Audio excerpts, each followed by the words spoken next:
അൽബേനിയയിലെ ഏറ്റവും പുരാതനവും ചരിത്രമുറങ്ങുന്നതുമായ ഒരു കോട്ടയാണ് റൊസാഫ കാസൽ. 3 വലിയ നദികൾ വന്നു ചേരുന്ന ഒരു മലമുകളിലാണ് ഈ കോട്ട സ്ഥിതി ചെയ്യുന്നത്. ഇവിടുത്തെ കാഴ്ചകൾ ശരിക്കും അതിമനോഹരമാണ്. ഏതാണ്ട് 2500-ലധികം വർഷത്തെ പഴക്കമുണ്ട് ഈ കോട്ടയ്ക്ക്. BC 4-ാം നൂറ്റാണ്ടിൽ ഇലീറിയൻസ് എന്ന പ്രാദേശിക ഗോത്രക്കാരാണ് ഇതിന്റെ ആദ്യ മതിലുകൾ പണിതത്. പിന്നീട് റോമാക്കാരും ഒട്ടോമൻ രാജാക്കന്മാരുമെല്ലാം ഈ കോട്ട സ്വന്തമാക്കാൻ വലിയ യുദ്ധങ്ങൾ നടത്തിയിട്ടുണ്ട്. പക്ഷേ ചരിത്രത്തെക്കാൾ ഈ കോട്ടയെ പ്രശസ്തമാക്കുന്നത് ഇവിടുത്തെ ഒരു വികാരനിർഭരമായ കഥയാണ്.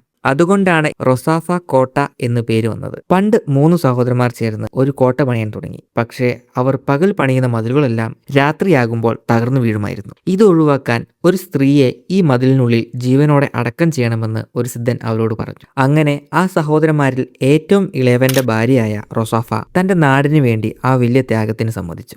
വലിയ ചരിത്രവും കരളരിയിക്കുന്ന ഒരു കഥയും ഒളിപ്പിച്ചു വെച്ച റൊസാഫ കാസിൽ അൽബേനിയയിലെത്തുന്ന സഞ്ചാരികൾ ഒട്ടും മിസ് ചെയ്യാൻ പാടില്ലാത്ത ഒരിടം തന്നെയാണ്.